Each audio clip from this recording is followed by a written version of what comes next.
Listing your home this spring and wondering how to get the best bang for your buck with updates? Well, here are the 7 spaces for sellers to update.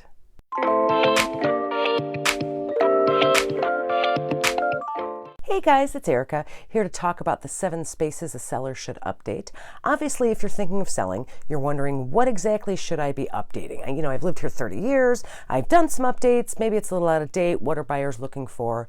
That's what we're going to be talking about today. So now marketing, when you talk about how to market a home, there's a lot of ideas about different things you can do, but the presentation of the product is really what marketing is all about. When you bought your home, you certainly, I'm sure, comparison shopped. Location versus condition versus price, all of those things go into it, and at the core of it is your house that you're going to try to sell. So when you go to list your home, you need to look at your house with a buyer's eye. When you've lived in a place even just a few years, you get used to certain things. There's a little wine stain in the carpet, maybe there's this little piece of trim that the dog chewed on, maybe there's a little bit of this and that.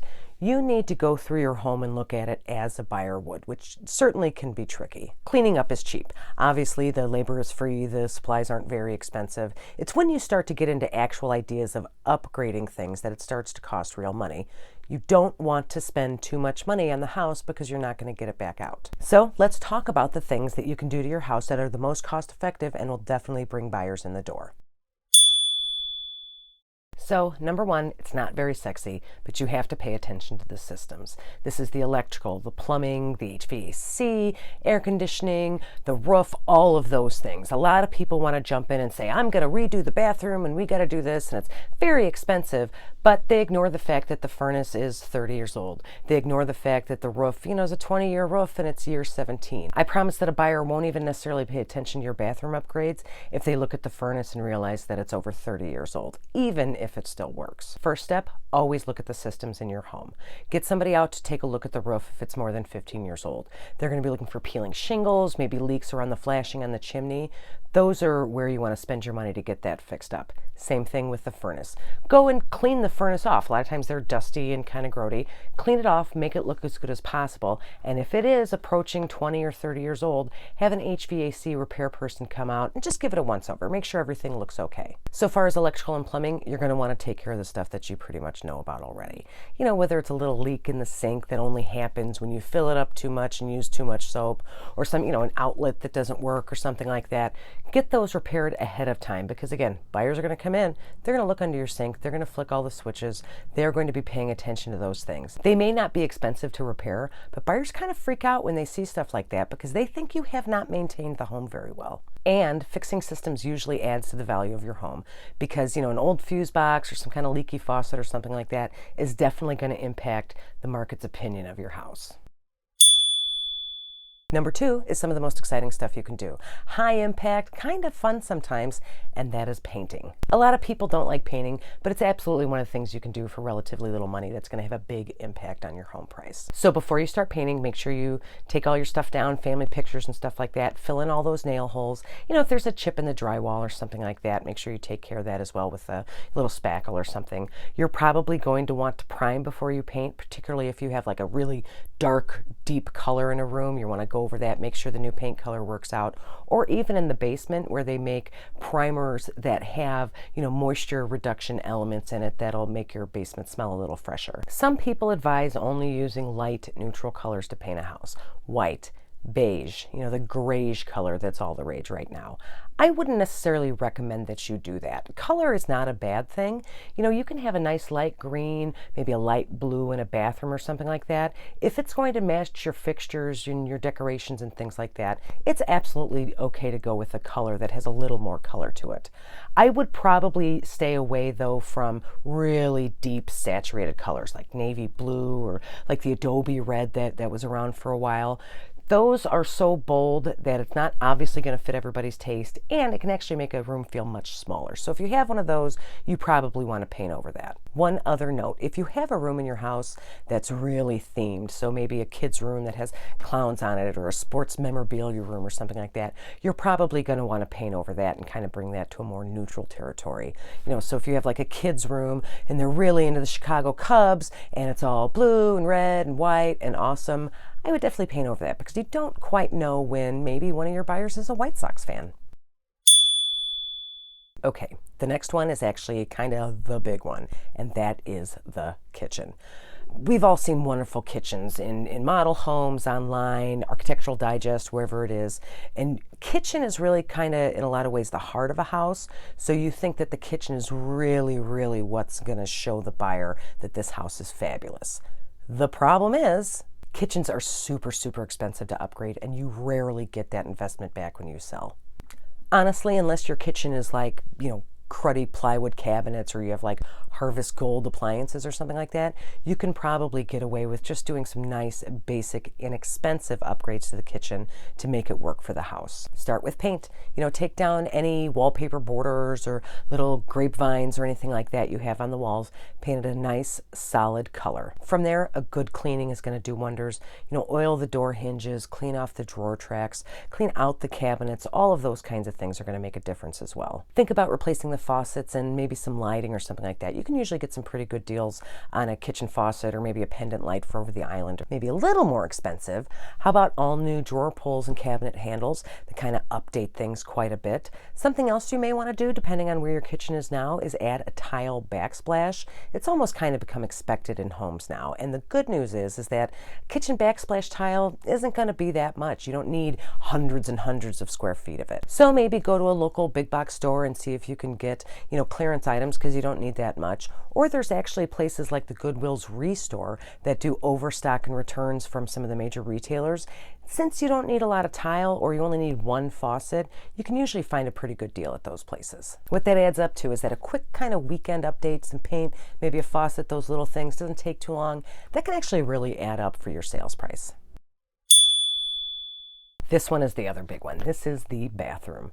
There are so many houses that have so many different kinds of bathrooms. People tend not to update bathrooms when they live there because it's kind of a pain in the ass.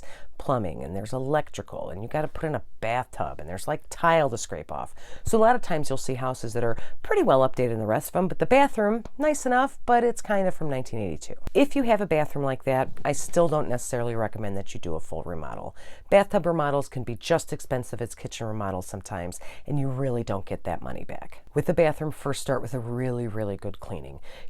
Clean all the tiles, the floors, maybe replace the caulk behind the toilet, the shower door trim. I actually did a video a few weeks ago where I go through the steps to really, really deep clean and possibly update a bathroom.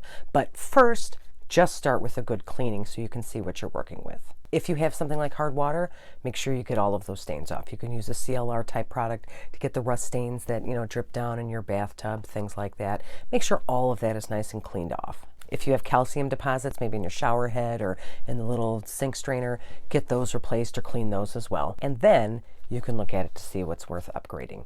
There are some inexpensive things you can do. Light fixtures is a big one. Most bathroom light fixtures are very standard and can be replaced for relatively little money. Another one is your medicine cabinet. If you have a medicine cabinet, see if you need the storage. Maybe even replace it with just a bigger mirror with a better light. Can totally make a bathroom look different and more updated. Just like in the kitchen, you can update cabinet hardware, maybe look at replacing the faucet. Again, those little kinds of things in a nice, clean bathroom are really going to get you the most money out of your updating. Next up, the basement. If you have a basement, go down there and look around it like a buyer would, looking for all the weird little things that might freak them out. If it's finished or not, there should never be any obvious visible mold or dampness or anything like that, and there really shouldn't be any kind of musty smell. If you do certainly have a water problem, talk to a basement company to see how much it would be to fix, because that's going to kill a deal. The other thing is that if you do have that musty smell, just because it's a basement, maybe looking into air purification or something like that to try to get that smell out of there. Again, it's not unusual, but it really freaks buyers out. Once that part's taken care of, decide how you want to present your basement. If it's finished, obviously, like anything else upstairs, make sure it's nice and clean, declutter, those kinds of things. If it's unfinished, look for maybe discoloration in the paint. Repaint the walls or the floor of the basement if they need it. Do a deep cleaning. There's always creepy cobwebs, under the stairs, or some kind of weirdness in corners, just because it's basements and that's how basements work. The edge of the sump pump thing might have water calcium deposits on it. Make sure you get those kinds of things cleaned up. And basically clean it like you would a bathroom, all the nooks, all the crannies, and that should be good enough. Honestly, from there, you're done. Do not add additional space in the basement if it is already an unfinished basement. You are not going to get your money back for that. Even if there's a hookup for a bathroom and you decide, well, I'll just throw up a bathroom real quick and then I'll have a 3-bathroom house. Don't do it, because you're not going to get your money back. Present that buyer with a clean, dry, fresh-smelling basement and let them decide what they want to do with the space, and they can pay for it as well. Okay, the exterior of your house. Some people would say this is the most important. This is the curb appeal of your house. I have it on here as an important thing, but I'll tell you what, it's probably a little less important than whether or not the furnace works. The exterior of your house, you can do crazy expensive things. You can do some very inexpensive things. Obviously, I vote for the inexpensive things because, again, the money you can spend on a huge brand new deck or some kind of pool or porch addition or something, you are not going to get back when you sell that house. So go outside and look at your yard as if you were a buyer. Every yard has problem areas. Some are less important than others, but you need to go out there and look at it as a buyer would see it and see what you can take care of. One of the big things is trim the bushes. You know, a lot of times older houses have, nice hedges that they just grew and grew and grew, and they've been trimming them over time, but, they've been around for 30 years, they get a little big. Make sure you trim those down, or honestly, if they're big and they're covering up a window or something like that, get rid of them and replace them with some nice box hedges. Look at the lawn, maybe put some grass seed down on the thinner areas. Redo or update your mulch so it looks nice and fresh. If you have, some minimal landscaping, put some annuals in there if it's the right time of year. They look very cute, bring a little color pop to the house, and really make it look like you're taking care of things. Honestly, one of the best, most inexpensive things you can do for curb appeal is to get 2 big planters, put some pretty flowers in there, and put them on either side of your front door. Check the exterior lights, make sure those work, make sure the fixtures aren't broken or anything like that. If you have any big creepy cracks in your driveway or your sidewalk, see about filling those in a little bit so they're not so obvious and certainly potentially not a trip hazard. So on the more expensive side, look at your siding. If it's old, if it's discolored, if it's still aluminum siding, talk to your agent pretty carefully about replacing it. You'll get some energy savings, it will obviously look better, and you may actually get a return on that investment when you sell. Another big ticket item you can look at is your garage door. If it's old, if it's dented, if it's, peeling paint or something like that, you may want to think about replacing it. Again, look at the different values involved, but not only does it make kind of the house look better, it's also a safety feature. Newer garage doors and garage door openers have features that aren't available on old ones, and that can actually make a difference if your buyer's using an FHA loan. Another possibly expensive thing that will probably pay off, if you don't really have any outside space in your yard, look into putting in, a small paver patio or something like that, just to give the idea that the yard is usable space. Even if you never really used it, most people are going to want to. So if you have a back door in the house, get some 12 by 12 pavers, put them around, make them look nice, and there's a little patio for your buyers. So this last one is important. I'm just calling it extra spaces. I have sellers who I sit down with and they have some unfinished space in their house, maybe a mudroom, maybe part of the attic, over the garage, something like that. And they ask if they should finish that space to get that extra square footage. In general, my answer is no. You don't get that money back when you sell the house. One of the reasons why is that a lot of times additions like this, become very expensive very quickly. Maybe you have to add a new furnace because the furnace isn't big enough to heat that room, or maybe there's some kind of grading or landscape feature outside that's going to cause water to come in and destroy it. In general, if you have a space that's unfinished and could be finished, let the buyers finish it themselves and just talk about the wonderful possibilities of this potentially finishable space. If you have a smaller area that doesn't need anything special, maybe it's worth it. It has a doorway into the room, you have to do some drywall, throw down some vinyl tile and maybe some paint. Maybe something like that would be worth it, particularly if it's off, the master bedroom to make a sitting room, or off the garage to make a mudroom space. But anytime it's going to involve really any kind of electricity, any HVAC, anything like that, it's going to be too expensive and you're not going to get your money back. So if you have potential space to finish off and add to square footage, just clean it really well, point out the possibility of the area, and leave it as is. Obviously, there's a lot to think about when you're talking about upgrading your home for sale. The best person to talk to about it is your real estate agent. They will go out, they will find comparable homes, they'll be able to show you pictures, they'll be able to tell you the sales prices, and from there you can kind of work out the math. What is your house worth today as is? What is your house worth with, a little bit of upgrades, maybe some of the minor ones we talked about, and what is your house worth with big, expensive kitchen and bathroom upgrades? I'm almost willing to guarantee in most markets that the $30, $40, $50 more $1,000 that you spend to update a kitchen and bathroom, you're not going to see when you sell it a few months later. Here's the deal. Let the buyer spend the money on your old house and you spend your money on your new house. If you have any thoughts, questions, anecdotes about upgrading your house, please comment down below. I love talking to my community about it, and I love to hear what you think about certain things, particularly the idea of finishing basement space before you sell to get added money on that sales price. If you do have any more specific questions, I'm a real estate agent and I can help you nationwide. So please call or text me anytime, 219-765-2062. If it's easier, you can also email me at hsbyerica@gmail.com.